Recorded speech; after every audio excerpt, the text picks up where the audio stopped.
TV में हूं पिनाज त्यागी और आज बात होगी पड़ोसी मुल्क पाकिस्तान की, जहां एक ही सवाल इस वक्त हर एक की जुबान पर है। क्या मुनीर या इमरान एक ही बचने वाला है? क्या मुनीर और मरियम ने मिलकर इमरान के मर्डर का प्लान बना लिया है? क्या इमरान की मौत से सबका रास्ता साफ हो जाएगा? अपने आईएसआई चीफ को जेल का रास्ता दिखाया। उसके पास दो ही ऑप्शन है, या तो फांसी के फंदे पर खुद चढ़ जाए या फिर सरकारी गवाह बनके इमरान की फांसी का रास्ता साफ कर दे। इस बीच बिलावल के बगावती तेवर सब जगह जारी हैं। इमरान खान की पार्टी और तमाम लोगों के बीच में यह सुगबुगाहट भी है कि मरियम भी चाहती है मुनीर के साथ मिलकर इमरान को रास्ते से हटाना। तो सवाल यह है कि पाकिस्तान में अब क्या होने वाला है? और ये जो तमाम शख्सियत है वहां की, हालांकि सब कुछ आर्मी ही चलाती है, लेकिन वहां की जो पॉलिटिकल शख्सियत है वो क्या कुछ नई खिचड़ी पका रही है। आज पाकिस्तान की इन्हीं चेहरों को समझेंगे, साथ ही साथ मुनीर और इमरान की इस जंग का नतीजा क्या होने जा रहा है और क्या इमरान के लिए अब काउंटडाउन मौत का शुरू हो चुका है। इन तमाम पहलुओं पर बातचीत करने के लिए हमारे साथ खास मेहमान हैं। जोरदार तालियों के साथ उनका स्वागत करें। Major general retired Arvind Bhatia हमारे साथ, फूड डिफेंस अटैचे हैं इंडियन एम्बेसी इस्लामाबाद में। एनएनडी दुबे जी हैं, पूर्व डीआईजी बीएसएफ, हमारे साथ इस वक्त जुड़े हुए हैं। आपका बहुत बहुत स्वागत है। वैभव सिंह हैं, जियोपॉलिटिकल एक्सपर्ट, हमारे साथ। आपका बहुत बहुत स्वागत है वैभव। और प्रोफेसर संजय भारद्वाज हैं, पाकिस्तान रीजन के एक्सपर्ट। दुबे सर, चर्चा आप ही से शुरुआत करेंगे। जरा ये समझा दीजिए कि जिस हालात अभी पाकिस्तान के हैं, या तो फैज फांसी पर या इमरान की फांसी का रास्ता साफ, क्या समझ में आ रहा है आपको? एक्चुअली जो फैज वाला मूव है, ये मूव ऐसा है कि जो एक बिल्कुल अलग डायरेक्शन में लेके जा रहा है और इससे कम से कम मुनीर की मंशा बड़ी साफ हो रही है, बड़ी क्लियर हो रही है कि बेसिकली मुनीर इस चीज़ को ले कहाँ जा रहा है। पाकिस्तान के साथ दिक्कत ये है कि पाकिस्तान एक ऐसा मुल्क है जहाँ पॉलिटिकल लीडरशिप एक ऐसा सफीना है, एक ऐसा जहाज़ है जो पॉलिटिकल लीडरशिप बैठ करके ना वो पॉलिटिकली सेफ है, ना वो लाइफ के हिसाब से सेफ है, ना सोशली सेफ है। ये पाकिस्तान की हिस्ट्री है। और ये सारे मोहरे जितने हैं ये सब बड़े एक सस्पिशियस फिल्म के किरदार जैसे हैं। रावलपिंडी का लियाकत बाग एक ऐसा बाग है जहां 2 प्राइम मिनिस्टर मारे जा चुके हैं उस देश के। जिस देश का पहला प्राइम मिनिस्टर आज़ादी के 3 साल बाद गोलियों से भून दिया जाता हो लियाकत बाग रावलपिंडी में, और उसके 56 साल बाद बेनज़ीर भुट्टो मोहतरमा को भी वहीं गोली मारी गई। यानी एक ऐसा बाग है जहां 2 प्राइम मिनिस्टर तो गोली मार के दफना चुके हैं ये। और ऐसा देश जिसका पहला प्रेसिडेंट एग्जाइल में चला गया, जिंदगी बाहर काटी और बाहर ही मरा, और उसकी बॉडी को ईरान के शाह ने स्पेशल एयरक्राफ्ट भेज के अपने यहां मंगा के दफनाया।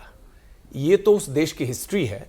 जिस समय वो देश बना और आज तक के जमहूरियत की जो उसकी जर्नी है वो मैं आपको बता रहा हूं। मिलिट्री शासन का आपने पूरा सिस्टम देखा। कोई इलेक्टेड लीडरशिप 5 साल अपना टर्म नहीं पूरा कर पाई पाकिस्तान के अंदर।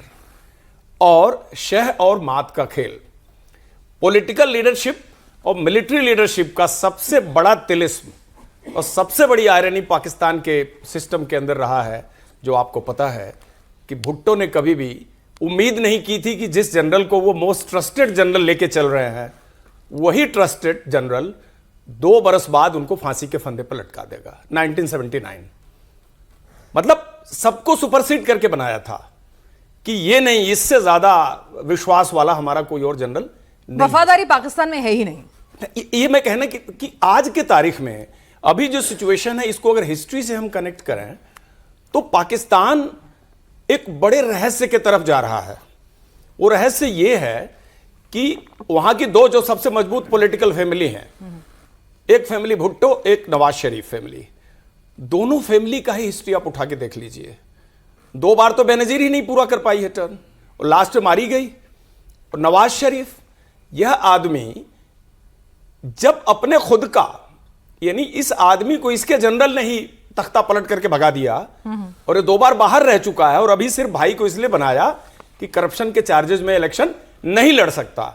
तो मेरे कहने का अर्थ है कि इस समय जो पॉलिटिकल लीडरशिप का एक मेल बना हुआ ना खिचड़ी पाकिस्तान में, उसमें भी आपसी ट्रस्ट कितना है, एक बहुत बड़ा सवाल है।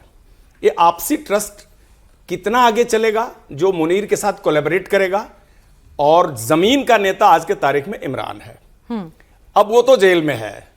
इमरान को मारने या फांसी के फंदे तक जो रास्ता जाता है, ये पिछला कदम जो है उसी की तरफ जा रहा है।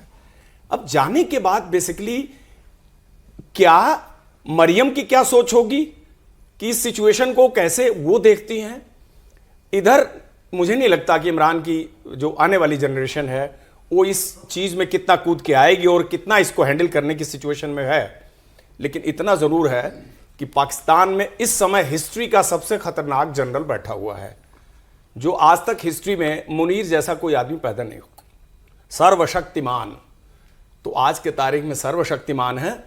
और 9 न्यूक्लियर कंट्रीज वर्ल्ड में जो हैं 2 ही हैं जिनमें बटन जिसके हाथ के नीचे है। एक तो मुनीर है पाकिस्तान का और एक नॉर्थ कोरिया का।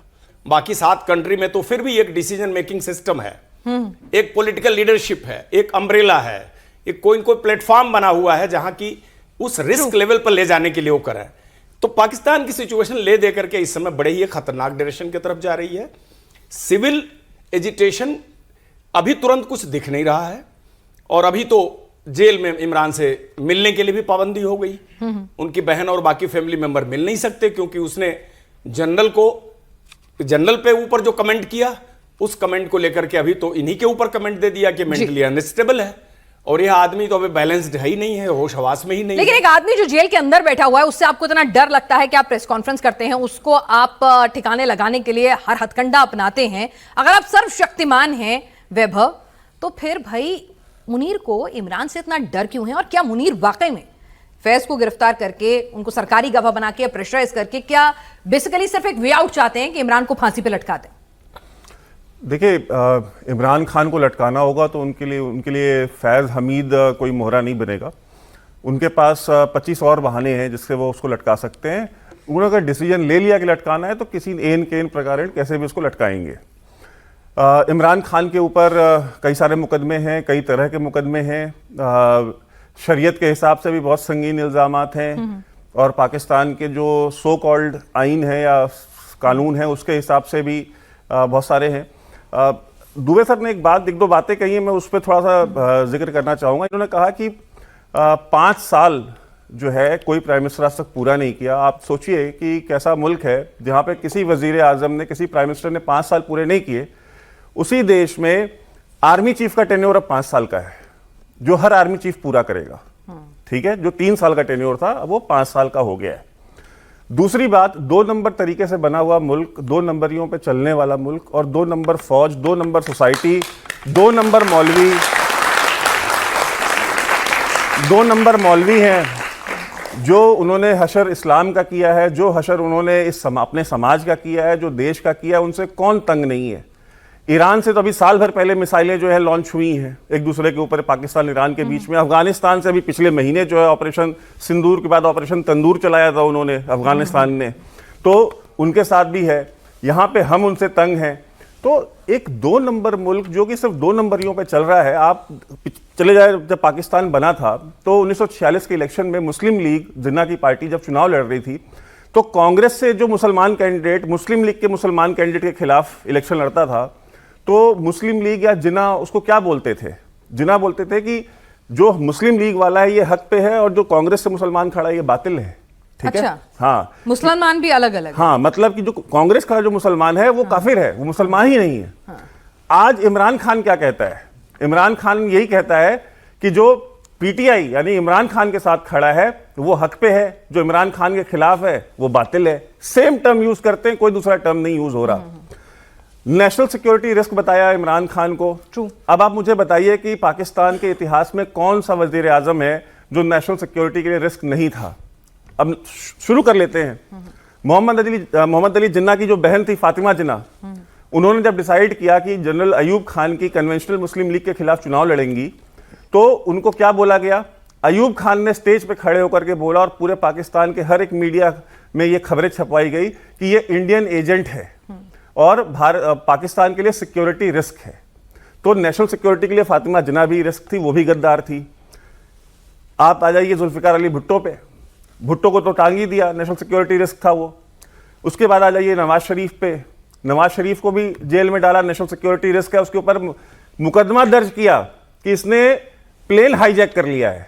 नवाज शरीफ ने एक मुल्क के प्राइम मिनिस्टर के ऊपर इस बात पे मुकदमा हुआ कि ये प्लेन हाईजैक कर लिया अपनी ही देश की नेशनल एयरलाइन का। गजब मुल्क है ना सर। ठीक है, उसको जेल में डाला। बेनजीर के साथ जो किया, बेनजीर को सिक्योरिटी रिस्क किसने बोला? इन्होंने बोला। अब वही इमरान खान के साथ हो रहा है। तो ये कोई ऐसी नई चीज नहीं है। वो जो मुल्क है ना, उसके खमीर में, उसकी जो नींव है, उसकी नींव में ये 2 नंबरियां हैं। तो ये मुल्क उन्हीं 2 नंबरियों पे बना है, झूठ पे बना है, फरेब पे बना है, उसी पे चल रहा है, उसी पे चलेगा। आप मुझे बताएं कि इन्होंने फातिमा जिन्ना को गोली मारी, Mohammad Ali Jinnah, founder of the nation, बाबाए कौम कहते हैं, तो बाबाए कौम बना करके पूरे कौम को मामू बनाया हुआ है। अब मुझे बताइए कि उसकी बहन को गोली मारी, किसी के खिलाफ कोई इंक्वायरी आज तक पूरी हुई?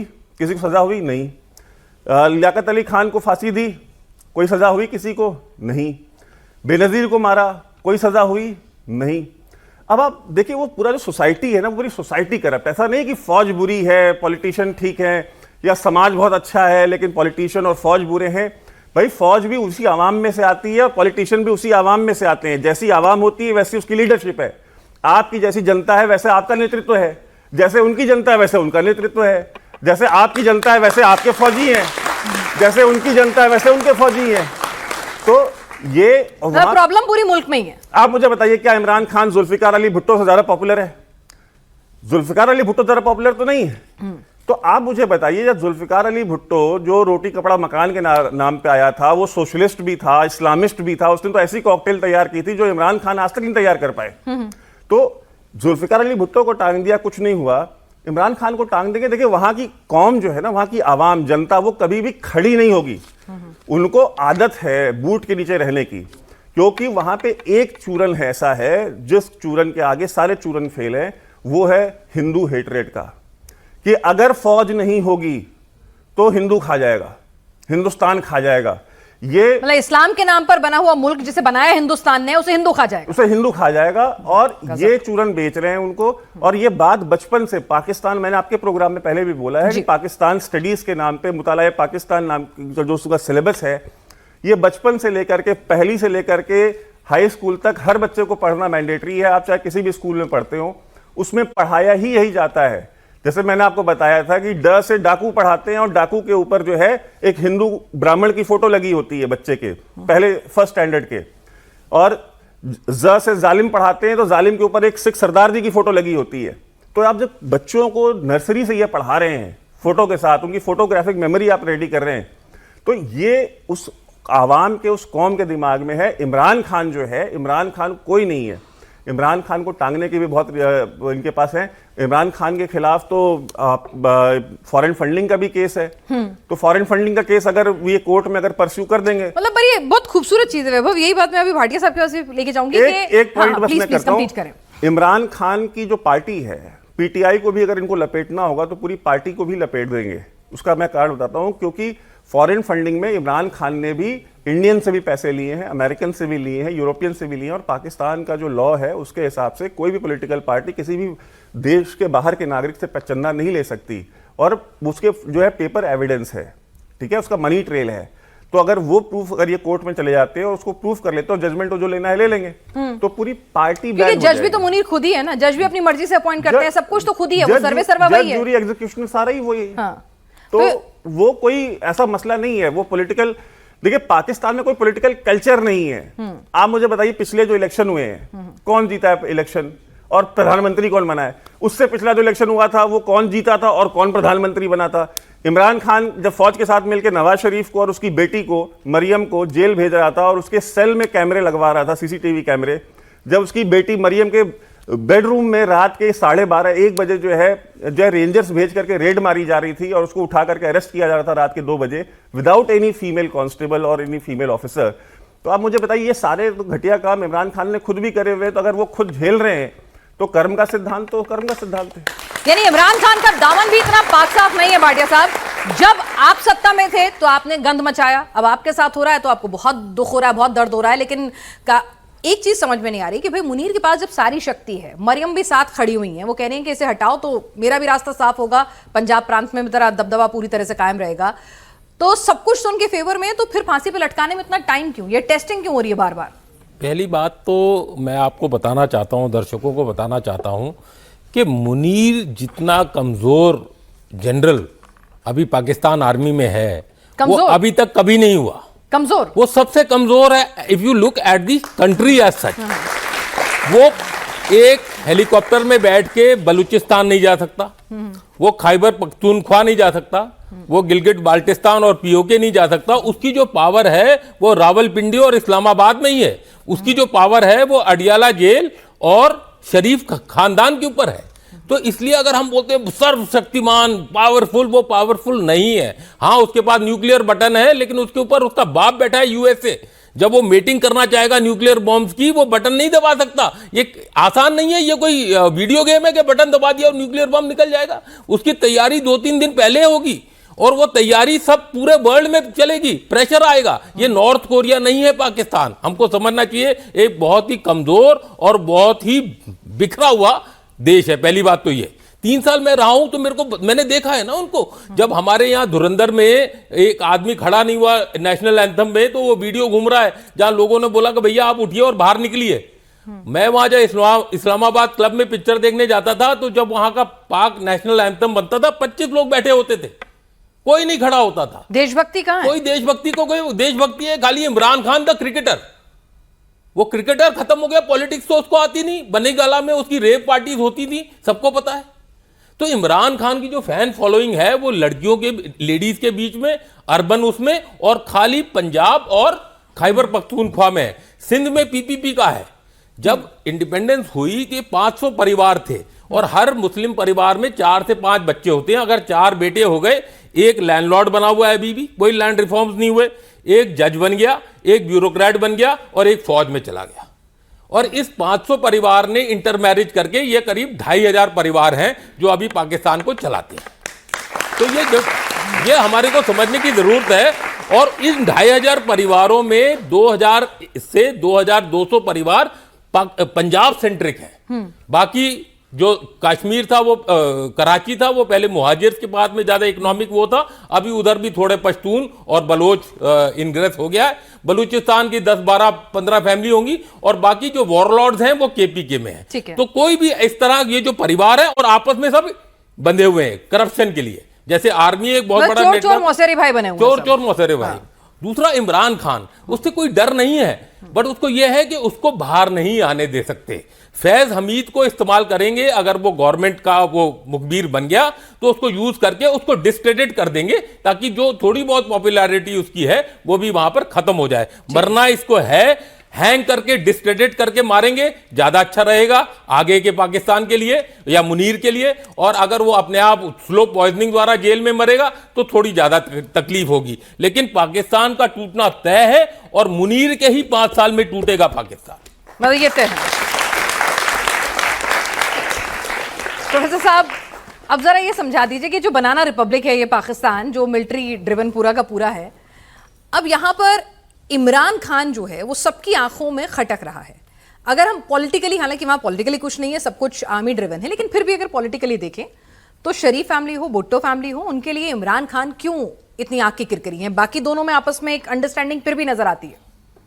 देखिए, मैं इस पहलू पे बाद में आना चाहता था, लेकिन चूंकि आपने सीधा सवाल इमरान खान पे पूछा है, तो देखिए बात मान के चलिए, गणित जो है ना, जो आपने शुरुआत किया कि इसमें मरियम शरीफ और मुनीर का जोड़ी जुगलबंदी कैसे बन रही है, उसका सीधा सीधा एक कारण है कि मुनीर से तो उसका एक व्यक्तिगत राइवलरी भी है। जिस तरीके से उन्होंने बुशरा के खिलाफ, जो बुशरा ने उनके खिलाफ एक तरीके से जासूसी किया और एक मुकदमा खोलने का प्रयास किया तब से, और जब से ISI चीफ बनाया तब से उनका व्यक्तिगत एक राइवलरी चल रहा है। मरियम शरीफ की विडम्बना ये है कि आज भी अगर मोटे तौर पे देखते हो तो इमरान खान पंजाबी यूथ में बहुत पॉपुलर है। और आप ये देखिए कि जब उनकी तहरीक इंसाफ राजनीतिक दल को जब बंद कर दिया गया, उसका रजिस्ट्रेशन ख़त्म कर दिया गया, उसके बावजूद भी 96 सीट्स तहरीक इंसाफ के कैंडिडेट्स ने जीती। और अगर प्रोपोर्शनल रिप्रेजेंटेशन को ऐड कर ले उनमें, तो लगभग 120 सीटें तब जीती जब उनकी राजनीतिक दल को मान्यता प्राप्त उसकी ख़त्म कर दी गई थी। तो मान के चलिए कि आप जो इमरान खान की राजनीतिक जो पॉपुलैरिटी है वो खैबर पख्तूनवा और पंजाब में बहुत स्ट्रॉन्ग है, और इससे वो भयभीत है। पूरा का पूरा पाकिस्तान मुस्लिम लीग, नवाज शरीफ और शहबाज शरीफ, ये पूरा गणित है। और आप ये देखिए कि मुनीर ने जिस तरीके से, देखिए, ये जो कॉन्स्टिट्यूशनल कू किया, ये जो मैकेनिज्म किया, इसमें क्या किया है कि इसमें पार्लियामेंट की सुपरमेसी को क्रिएट कर दिया गया। किस पर? जुडिशरी पर। जुडिशरी का दो चीज़ें की, एक तो जो फेडरल कॉन्स्टिट्यूशनल कोर्ट बनाया, और जितने भी मुकदमे, चाहे वो इमरान खान का मुकदमा हो या कोई जैसे गवर्नर रूल्स की बात हो, क्योंकि खैबर पख्तूनवा डिमांड कर रहा है, तो वो भी मुद्दा जाएगा फेडरल कॉन्स्टिट्यूशनल कोर्ट में जाएगा। तो दोनों ही मुद्दों में ऐसा कर दिया कि जो भी जाएगा वो फेडरल कॉन्स्टिट्यूशनल कोर्ट, और उस फेडरल कॉन्स्टिट्यूशनल कोर्ट को कौन कॉन्स्टिट्यूट करेगा? वो पार्लियामेंट करेगा। और पार्लियामेंट किसके कठपुतली आज के दिन में? वो मुनीर की कठपुतली। तो सीधा सीधा गणित। और दूसरा एक और किया कि जो जुडिशल कमीशन ऑफ पाकिस्तान है, जो जिसमें पहले हाई कोर्ट के और सुप्रीम कोर्ट के बराबर के जज हुआ करते थे, अब उसमें 2 मिनिस्टर्स को डाल दिया गया और स्पीकर्स को डाल दिया, यानी कि वो भी किसके हाथ में दे दी उसकी चाबी भी? वो भी पार्लियामेंट के हाथ में दे दी, और पार्लियामेंट फिर उसी की कठपुतली है। तो एक व्यवस्था कर दी मुनीर ने, और बिल्कुल सही बात कह रहे हैं कि एक कायरतापूर्ण, जो वो डरा हुआ है एकदम से। अगर इमरान खान बाहर आ गया तो मुनीर का खात्मा है। इसलिए वो सबसे कमजोर, वो इसलिए इतना मजबूत अपने आप को कर रहा है कि इमरान खान बाहर नहीं आया, और उसमें जो साथ दे रहा है वो निश्चित रूप से मरियम शरीफ और शहबाज शरीफ, और ये दे रहा है। जहां तक बिलावल भुट्टो की बात है, देखिए बिलावल आजकल बहुत मुनीर के खिलाफ बोल रहे हैं, खुल के बोल रहे हैं। मैं इसीलिए, वो तो कहते हैं टुकड़े करने तो पंजाब से शुरुआत कर। देखिए, अगर सीधा अगर इमरान खान बाहर आ जाते हैं तो जो टक्कर होगी, राजनीतिक जो टक्कर होगी, वो इमरान खान और बिलावल भुट्टो के बाद, क्योंकि बिलावल भुट्टो सिंध से आता है, और सिंध में इमरान खान पॉपुलर नहीं है, कराची में सिर्फ उसका कुछ प्रभाव है। तो निश्चित रूप से एक राजनीतिक टक्कर होगा। अब मैं मोटी बात बता दूं, जो पाकिस्तान के संदर्भ में देखिए बहुत स्ट्रॉन्ग डीप कंटेस्टेशन है। आर्मी में भी फैक्शनलिज्म है, और जहां तक फैज की बात की तो फैज इसका मास्टरमाइंड है। जितना भी आर्मी में फैक्शनलिज्म हुआ उसमें फैज का बहुत बड़ा योगदान है। फैज राजनीतिक खिलाड़ी भी है और राजनीति को प्रभावित करता है, साफ उसका बहुत बड़ा रोल है, और वो इमरान खान के साथ अलाइड है। लेकिन जहां तक दूसरे कंटेस्टेशन की, कि पंजाबी और सिंधी के बीच में बहुत स्ट्रांग है, उसमें वही मरियम और वही बिलावल आ जाता है। आप ये देखिए पंजाबी और बलूच में बहुत स्ट्रांग है, जो ट्राइबल और अर्बन के बीच में कंटेस्टेशन है। यहीं पर देखिए कि जो पंजाबी और मुहाजिर है, जो अल्ताफ हुसैन और मुहाजिर कबीर मूवमेंट, तो इतना डीप कंटेस्टेशन। इसका देखिए सबसे बड़ा, कि मैं कहता हूँ एक कमबख्त देश है ये पाकिस्तान। एक कमबख्त, कैसे कमबख्त है? इसकी जो फाउंडेशन है, इसकी जो पाकिस्तान की बुराई करिए, हमारी जनता खुश हो जाती है। बहुत इंपॉर्टेंट पॉइंट बता रहा हूं, इसकी जो फाउंडेशन है, इनके जो आका थे, जो लीडर थे, जिसमें हम कहें मोहम्मद अली जिन्ना और लियाकत अली, 2 ही लोग थे। उन्होंने बेसिकली वो कंफ्यूजन तो क्रिएट कर गए कि वो इस्लामिक स्टेट चाहिए था कि एक मुस्लिम्स के लिए एक स्टेट चाहिए था। जब लियाकत जिन्ना की डेथ हो गई और लियाकत अली का असैसिनेशन हो गया, तो किसी को नहीं पता था, और पाकिस्तान किसके हाथ में चला गया? ट्राइको के हाथ में। बेसिकली ट्राइको क्या है? जो ब्यूरोक्रेसी है, जो जुडिशरी है, और तीसरा मिलिट्री है। इस तीनों की एक जो तिकड़ी बनी उनके हाथ में चला गया, और वहाँ पर कोई एक स्ट्रॉन्ग लीडरशिप जो नहीं हुई। कभी भी पाकिस्तान का मूवमेंट को आप पढ़ेंगे, उसमें कभी भी वो सिविल पॉलिटिकल लिबर्टीज़ की बात नहीं करते थे, वो स्वराज की बात नहीं करते थे, वो इस तरीके का विमेन एम्पावरमेंट, सोशल जस्टिस, इस तरीके की कोई बात नहीं करते, वो सिर्फ मुस्लिम राष्ट्र की बात करते। भारत का जो आंदोलन था, राष्ट्रीय आंदोलन था, बहुत इंक्लूसिव था। हमने किस चीज़ की? हम स्वराज की बात की, हमने सिविल पॉलिटिकल राइट्स की बात की, हमने डेमोक्रेसी की बात कही, और वो भारत वो 1950 के संविधान में साफ साफ दिखाई देता है।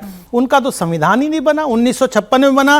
क्या क्या कंटेस्टेशन था? कि पार्लियामेंट्री सिस्टम हो, कि प्रेसिडेंशियल सिस्टम हो, फेडरल हो कि यूनिटरी हो, इस्लामिक हो कि सेकुलर हो, मतलब कहीं पर कोई सहमति कहीं पर नहीं दी गई। और उसकी जो कमबख्त क्यों हो गया कि ये जो दौर चला, ये जो 1947 से 1956 तक वो दौर चला, उसमें कॉन्स्टिट्यूशन नहीं दे पाए, और उसमें फाइनली मिलिट्री ने इंटरवीन कर दिया। और आप ये देखिए कि कैसे वहाँ के जो पॉपुलर लीडर्स हैं, जिसमें लियाकत अली बात कही, जुल्फिकार अली भुट्टो, बेनजीर भुट्टो, एक के बाद एक को असैसिनेट करना। और कंफ्यूजन में मिलिट्री को हमेशा एडवांटेज मिलती रही, पॉलिटिकली कोई आइडियोलॉजी जो है बहुत स्ट्रांग निकल कर नहीं आई जो जनता के लिए हो। लेकिन पाकिस्तान की मिलिट्री का भी आप ये देखिए ना कि कहां से मिलिट्री, अपने घर में तो एक सुई भी नहीं बनाया उन्होंने। कभी चाइना से ले लेते हैं, कभी अमेरिका से ले लेते हैं, हम आतंकवाद से ग्रसित हैं, हम तहरीक तालिबान से ग्रसित हैं। वो उनका ऐसा हाल है कि आप देखिए, अब आप पता है क्या हो रहा है, देख तेरे को मैं भीख दे रहा हूं, लेकिन ये 11 पॉइंट अभी IMF ने आज बताया ना, ये 1.1 बिलियन दे रहे हैं, 11 कंडीशन है, ये सब कंडीशन आप जब तक फॉलो नहीं करेंगे अगला कुछ नहीं मिलेगा।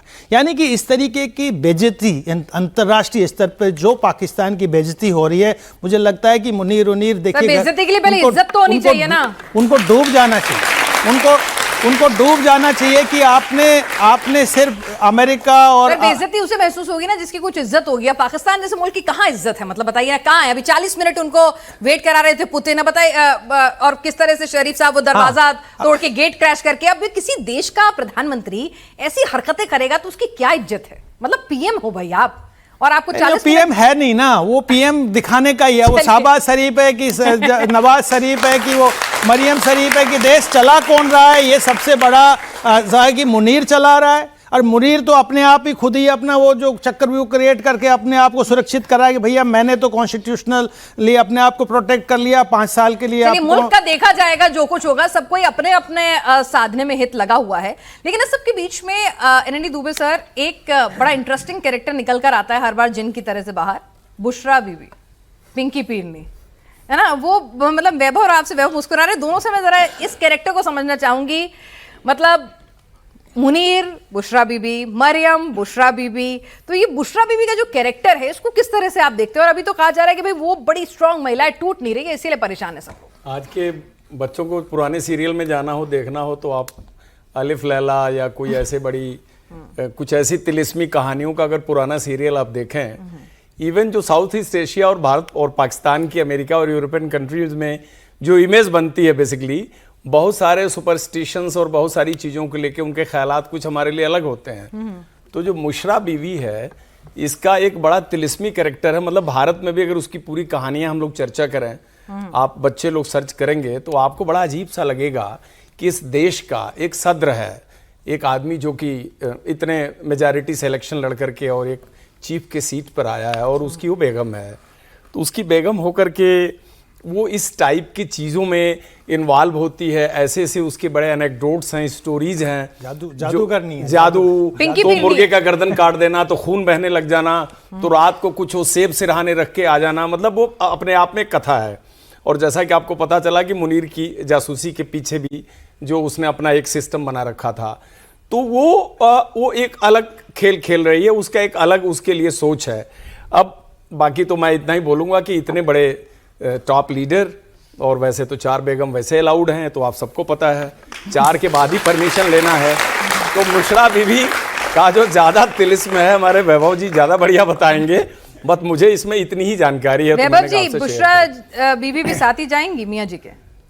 नहीं, देखिए बुशरा को नहीं करेंगे, क्योंकि उसका एक मैसेज जो है वो बहुत गलत जाएगा पाकिस्तानी सोसाइटी में, तो उसको तो नहीं फांसी वगैरह देंगे। देखिए बुशरा बीवी जो कैरेक्टर है ना, ये कैरेक्टर, इसके ऊपर आप एक अच्छी खासी सीरीज बना सकते हैं। अच्छा, मतलब वेब सीरीज लाइक कैरेक्टर। हाँ, कि मतलब जिस तरीके से उसको इंट्रोड्यूस किया गया, ये बेसिकली कहानी शुरू हुई फैज हमीद के भाई नजफ हमीद, जो ISI चीफ, जिनको 15 साल की सजा हुई है टॉप सिटी केस में।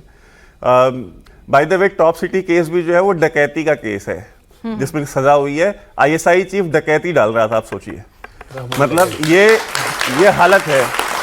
ISI चीफ जब आतंकवादी ट्रेन कर सकते हैं तो डकैत तो छोटी काम है। और वो टॉप सिटी केस के बारे में थोड़ा बता देता हूँ। इस्लामाबाद के आउटस्कर्ट्स में एक रियल एस्टेट का प्रोजेक्ट था, और कंवर मोइज नाम का एक आदमी जो महाजिर कराची का, वो उसमें वहाँ पे इन्वेस्टमेंट करी थी।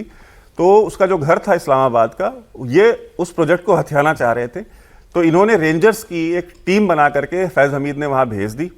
और चूंकि इसका भाई नजफ हमीद जो है वो लैंड रिकॉर्ड्स में ही काम करता था, तो उसको पता था ये ज़मीनें किसकी हैं, तो उसने बताया। तो इतना क्रीम मतलब प्लॉट, मतलब कई 100 एकड़ का प्रोजेक्ट था वो, तो उसके घर पे रेंजर्स भेज दी पाकिस्तान की, और रेंजर्स भेज करके उसके घर पे डकैती डाली, 400 तोला सोना चोरी किया और तकरीबन 10 करोड़ रुपए कैश उड़ाए उसके घर से। रेंजर्स ये काम भी करते हाँ, हैं? रेंजर्स ये काम करती है। रेंजर्स पाकिस्तान आर्मी की जितनी भी डिप्लॉयमेंट है, चाहे वो कराची कोर हो, चाहे क्वेटा कोर हो, आप चाहे जहां भी जाएंगे उन शहरों में, चाहे वो आप नारकोटिक्स के ड्रग माफिया हो, चाहे वहाँ का भत्ता माफिया हो, चाहे किडनैपिंग, उसको वहाँ पे अगवा बराए तावान कहते हैं वो हो, चाहे वहाँ पे जो पानी का टैंकर माफिया हो, ये सारे के सारे माफिया जो है ना, ये पाकिस्तान की आर्मी ही ऑपरेट करती है और इन्हीं की सरपरस्ती में वो सारे चलाए जाते हैं। और इसी वजह से एक बहुत बड़ा unaccounted amount of cash generate होता है पाकिस्तान के अंदर, जिसको वो बाद में फिर अपने लिए तो यूज करते ही करते हैं, लेकिन बाद में फर्दर उसको आगे टेररिज्म के लिए भी इस्तेमाल किया जाता है। तो एक पूरा एक नेटवर्क बना हुआ है ये।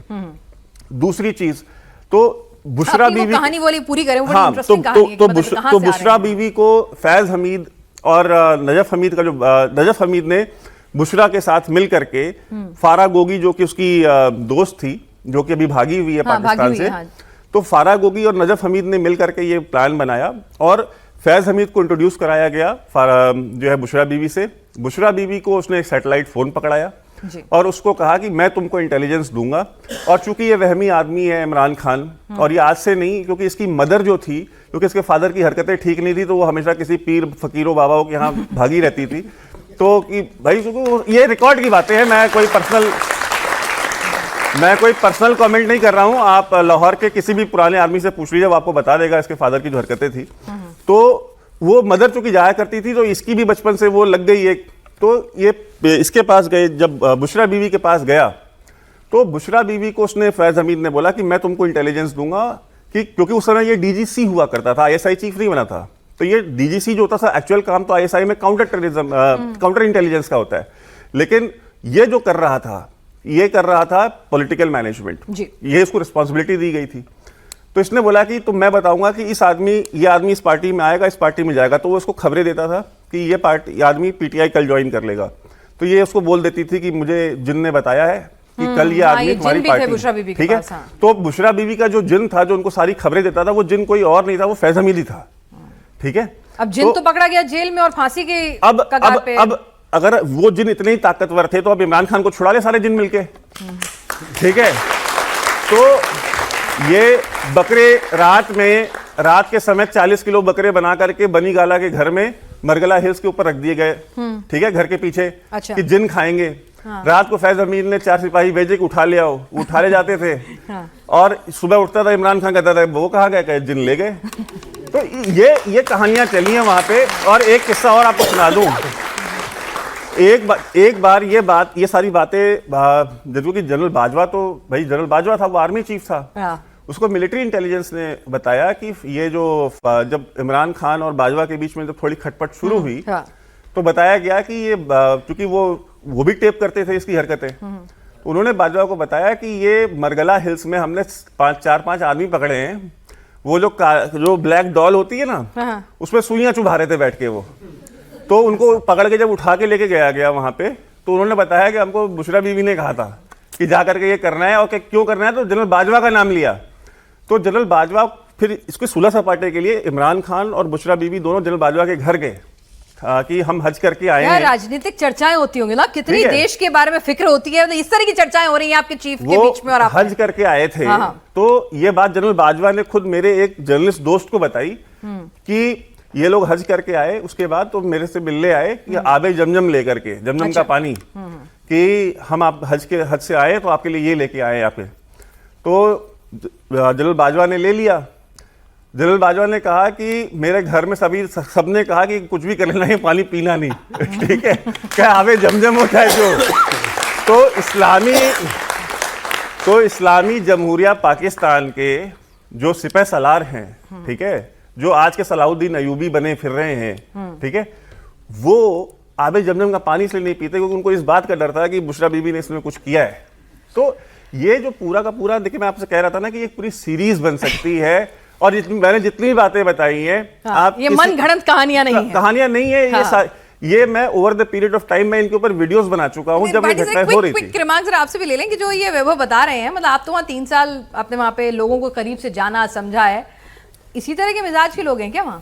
नहीं, मैं आपको ये बताना चाहता हूँ, पहली बात तो फौजी जो है वो कट एंड ड्राई सोचता है, वो देखता है। ये इस तरह की जो वैभव की न्यूज़ है मेरे लिए भी न्यूज़ है, क्योंकि ये वो जिनको वो चिढ़ाना और वो करना और वो ओकल्ट में बिलीव करना, ऐसी बात नहीं। हाँ, बट एक बात मैं आपको बताना चाहता हूँ कि जहाँ, क्योंकि हम तो ग्रीन जोन कहते हैं उसको, रेड जोन और ग्रीन जोन, हम उसमें रहते थे, और वो जो पाकिस्तान हम देखते थे और जो असली में पाकिस्तान है वो बहुत अलग है। अच्छा, वो जो पाकिस्तान जो असली में है वहां इतनी गुर्बत है।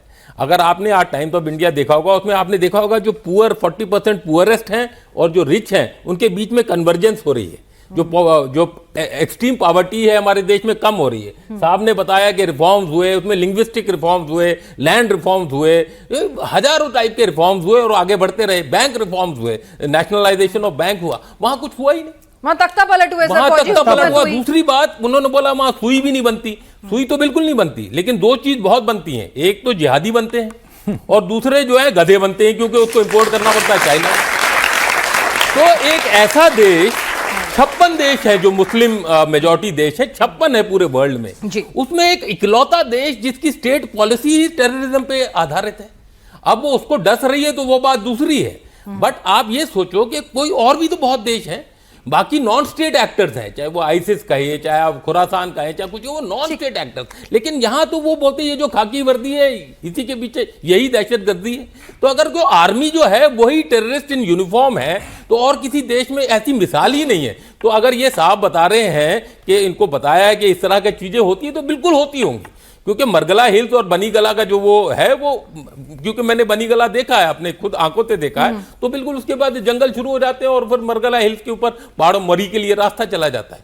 तो ये ऐसा बिल्कुल होता होगा, तो ये मैं इस बात को पुष्टि नहीं कर सकता। हाँ, लेकिन हाँ, मतलब ठीक है, पाकिस्तान में कुछ भी मुमकिन है। बड़ा कुछ सवाल हमारे व्यूअर्स के हैं। जी, आप सवाल पूछना चाहते हैं ना? सर दुबे, मेरा क्वेश्चन आपसे है कि चाहे पाकिस्तान में आतंकी धुआं हो या राजनीतिक अस्थिरता की, खासना तो आखिर हमें ही पड़ता है। हद तो सर ये हुई, कश्मीर से लेकर आज चांदनी चौक दिल्ली के लोगों ने भी देखा कि आतंकी की धुआं में करीब हमारे 15 से अधिक लोग, निर्दोष लोग मारे गए। ये कब तक ये धुआं से हम खांसते रहेंगे सर, और इसका परमानेंट इलाज क्या हो सकता है? चलिए, इनको अभी इमरान खान बोला, मैं बता दूं 81,000 इंडियन भारतीय मर चुके हैं इस टेररिज्म से, पाकिस्तान की वजह से। तोड़ना जरूरी है, नहीं तो यही पक्का इलाज है। बाकी ये टेरर कैंप में अटैक करने से नहीं क्या होगा, टुकड़े होंगे, उसका इंतजार करने से अच्छा है कि हम अपना देख लें पहले कि इमरान खान फांसी चढ़ेंगे, मुनीर चढ़ेगा, वो बात की बात है। जी, एक्चुअली जो आप कह रहे हैं, हमको इस सच्चाई के साथ ही जीना पड़ेगा कि पाकिस्तान स्टेट स्पॉन्सर्ड टेररिज्म ही उसकी बुनियाद है। जैसा कि वैभव जी ने बताया कि उसकी बुनियाद में ही एंटी इंडिया कैंपेन है। उसके जनरेशन में राइट फ्रॉम चाइल्डहुड यही सिखाया जाता है। जो देश इतना इररिस्पॉन्सिबल हो सकता है कि एक पाकिस्तान का जनरल अमेरिका में जाकर के भारत के लिए यह बयान दे रहा है एटम बम को लेके कि अगर हमारे खिलाफ एटम बम का इस्तेमाल हुआ तो आधी दुनिया तबाह कर देंगे। ये उस कंट्री का चीफ बोल रहा है, कहां पे? अमेरिका में जाके। किसके खिलाफ? भारत के खिलाफ। तो अब आपको पाकिस्तान के टोटल थॉट प्रोसेस में कोई डाउट नहीं है। रही बात जो घटना हुई, वो घटना बिल्कुल ही नहीं होनी चाहिए थी, वो तो दुख की घटना है। लेकिन आप ये भी देखिए कि हमारे पुलिस एजेंसीज ने, इंटेलिजेंस एजेंसीज ने इस तरह की कई घटनाओं को रोका। ये एक बहुत बड़ा डिटेक्शन था। आपको मालूम है ये नवंबर वाला जो केस है, ये तो एक स्लिप था। एक घटना जो हुई लाल किले की, वो एक स्लिप हुआ, लेकिन उसका जो डिटेक्शन था, ये जैश का इतना बड़ा टेरर मॉड्यूल था कि शायद आज दिसंबर में हम ऐसे खड़े नहीं होते। हमारे देश के धुरंधर अच्छा काम कर रहे हैं। हाँ? सब बिल्कुल काम कर रहे हैं, वो कर रहे हैं। तो हमको इससे बहुत ज्यादा डरने की जरूरत नहीं है। हमको अपनी प्रिपेयर्डनेस रखनी है, वो हम रखे हुए हैं और जवाब तो दे ही रहे हैं। आपने उसका मुजाहरा अप्रैल मई में देख ही लिया। सर कुछ कहना चाह रहे हैं? नहीं, एक दो पॉइंट। एक तो मैं पहले वाले पॉइंट पे कि देखिए, हमने सुना था कि काला जादू बंगाल और आसाम में होता है, और लेकिन वो लोकल एप्लीकेशन होता है। पाकिस्तान में तो हुकूमत को गिराने में काला जादू का इस्तेमाल हो रहा है। लेकिन बड़ी बात, जो दूसरी बात सबसे महत्वपूर्ण, देखिए पाकिस्तान को हमको समझना है, पाकिस्तान एक डिसफंक्शनल स्टेट है। वहाँ एक स्टेट के अंदर एक नया एक स्टेट है और वो 3 फैक्टर्स पे काम करता है। साफ साफ बिल्कुल साफ है वहाँ पे। एक तो फियर साइकोसिस क्रिएट किया हुआ है कि इंडिया एक बहुत बड़ा थ्रेट है, हिंदू एक बहुत बड़ा थ्रेट है और उसको एक ही चीज़ बचा सकता है, वो आर्मी बचा सकती है। तो कश्मीर की नीति हो, भारत की नीति हो, अफगानिस्तान अब तो तालिबान की भी नीति हो, वो बेसिकली पाकिस्तान खुद डील करता है। उसमें किसी भी ना तो आप अवाम का कोई रोल है, ना वहाँ की सरकार का कोई रोल है। और इसमें इसके पीछे जो सबसे बड़ा रोटी जो सेक रहा है, देखिए सबसे बड़ा कॉर्पोरेटर बिजनेसमैन अगर पाकिस्तान में कोई है तो वो पाकिस्तान की आर्मी है। सारे बिजनेस, चाहे वो कंस्ट्रक्शन का हो, रोड बनाना हो, स्कूल कुछ भी बनाना हो, पाकिस्तान की आर्मी, क्योंकि उनका बहुत बड़ा एक कमीशन है। तो खोखला कर दिया पाकिस्तान को। जी एक सवाल जी सर, मेरा सवाल यह है कि जो पाकिस्तान में राजनीतिक उथल पुथल हमेशा चलती रहती है, तो उसके लिए पाकिस्तान खुद कितना जिम्मेदार है, या फिर जो बाहरी शक्तियां हैं जैसे चाइना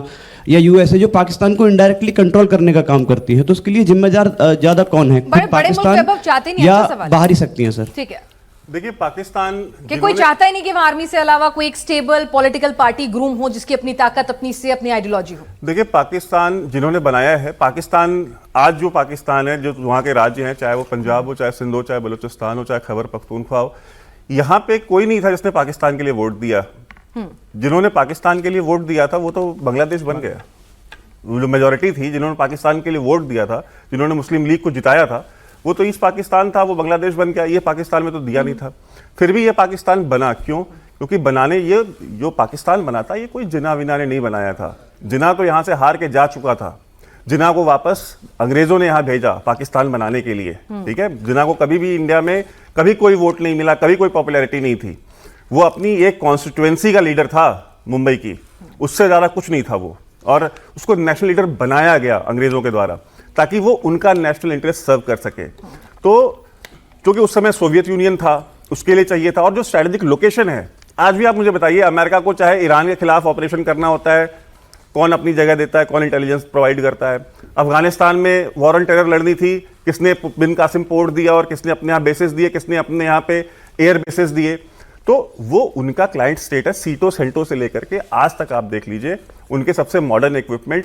अभी आप कह रहे थे कि उनको शर्म आनी चाहिए। क्यों शर्म आनी चाहिए भाई? किस बात पे शर्म? लाहौर में एक बहुत अच्छी कहावत है कि शर्म उतनी ही आती है जितनी महसूस हो, ठीक है। तो अब उनको नहीं महसूस होती, बेइज्जती उतनी होती जितनी महसूस हो। तो अगर उनको महसूस नहीं हो रही है, वो एक क्लाइंट और एक मास्टर का रिलेशनशिप है उनका, जो 70 साल से चल रहा है, वो आज भी तक चल रहा है। एक्सिम बैंक ने अभी 1.25 बिलियन डॉलर्स दिए हैं, IMF ने फिर पैसा दिया है, उनको भविष्य में फिर जरूरत पड़ेगी, फिर देंगे। पाकिस्तान को वेस्ट हमेशा एक जेली स्टेट में रखेगा। ठीक है। 3 तरह के स्टेट होते हैं, हार्ड स्टेट, जेली स्टेट और सॉफ्ट स्टेट। सॉफ्ट स्टेट वो होते हैं जो जरा सा प्रॉब्लम आती है और मेल्ट कर जाते हैं, ठीक है। एक होता है हार्ड स्टेट, रशिया है, इंडिया है, चाइना है, अमेरिका है, ये हार्ड स्टेट्स हैं। आप कुछ भी कर लीजिए, ये मेल्ट डाउन नहीं होंगे, ये नहीं टूटने वाले। एक जेली स्टेट होता है, वो ना मेल्ट करता है ना स्टेबल रहता है, वो हमेशा जेली की तरह शेक करता रहता है। तो पाकिस्तान हमेशा उस जेली की तरह शेक करता रहता है। मैं एक बात एक सेकंड सर, एक सवाल है, फिर उसके बाद आप अपनी बात जोड़ दीजिए। सर, मेरा सवाल ये है। हाँ पूछिए प्लीज। मेरा सवाल ये है कि जैसे पाकिस्तान में इतना टेररिज्म हो रहा है और करता ही आ रहा है, और 1945 में हमारा UNO बना था, संयुक्त राष्ट्र बना था, क्या UNO इस इंटरनेशनल पीस के लिए कोई प्रोटेक्शन रोल प्ले नहीं कर रहा है इस टाइम? एक सवाल आप भी ले लीजिए, इकट्ठे सवाल ले लेंगे। UN तो इमरान एक खान सेकंड को सर, भी... एक सेकंड बस, मैं सवाल 2-3 इकट्ठे कर लेती हूँ। मेरा सवाल वैभव सर से है। वैभव सर ने अभी कहा अपने रिमार्क में कि इसको मुनीर हैंग कर देंगे इमरान खान को, और पार्टी में भी जिस तरह से चंदे और मनी ट्रेल की बात कही आपने कि बैन कर देंगे, तो क्या केवल एक पार्टी रह जाएगी? क्योंकि बिलावल भुट्टो की पार्टी तो वैसे भी सरकार के साथ है, तो वहाँ पोजीशन समाप्त हो जाएगा? सर थोड़ा प्रकाश डालिए। देखिए, पीपल्स पार्टी जो है, जरदारी पाकिस्तान में ISI का सबसे बड़ा एसेट है। जी जी, जरदारी से बड़ा एसेट कोई नहीं है ISI का। चाहे बेनजीर भुट्टो, जुल्फिकार अली भुट्टो के जो बाकियात थी, उसके 2 बेटे थे, उन दोनों को किसने मरवाया? जरदारी ने मरवाया, ठीक। उसके बाद उसकी कोई इंक्वायरी नहीं हुई, कभी कोई जांच नहीं हुई, ISI के साथ मिलकर मरवाया। जब बेनजीर भुट्टो की हत्या हुई तो सिंध में ये सिंध मूवमेंट दोबारा जिंदा हो गई थी और अलग सिंधु देश की बात उठ गई थी। उस समय जरदारी ने पाकिस्तान खप्पे का नारा दिया ISI के साथ मिलकर के। तो जरदारी जो है वो आज की डेट में, ठीक है उसने जेल भी काटी है 12-13 साल, उसकी जबान भी काटी है ISI वालों ने, लेकिन उसने उसके बाद अपना सबक सीख लिया कि हमको इनके साथ मिल के चलना है, हमें इनके साथ लड़ना नहीं है। तो यानी कुल मिला के फौज के साथ जिसकी अच्छी सेटिंग हो जाएगी उसी के अच्छे दिन आ जाएंगे। और आपका एक जो टाइटल है जो आपकी स्क्रीन पे चल रहा है कि जो मरियम और मुनीर का जो अलायंस है, ये अलायंस का जो कराने वाला आदमी है उसका नाम है मोहसिन बेग, ठीक है। और ये अलायंस इमरान खान की गवर्नमेंट गिरने से 8 महीने 9 महीने पहले ही बन गया था, और उसको मोहसिन बेग को उस समय नवाज शरीफ के पास जो शख्स भेजने वाला था, वो जो इंसान था, वो इंसान आज वहां का आर्मी चीफ है आसिम मुनीर। और आसिम मुनीर ने ये वादा किया था कि तुम उसको बोलो कि शहबाज शरीफ मुझे आर्मी चीफ लगाए और मैं आकर के इन सबको फिक्स करूंगा, और वो उसने डिलीवर किया। चलिए, तो यहां पर सब कुछ डील हो रहा है और डील में अब क्या निकलता है इमरान खान के लिए देखना दिलचस्प रहेगा। आज की इस चर्चा में आप लोगों ने तमाम अपने इनपुट दिए, आपका बहुत बहुत शुक्रिया, और आप लोगों ने शानदार ऑडियंस का रोल अदा किया, सवाल पूछा, आपका बहुत बहुत शुक्रिया।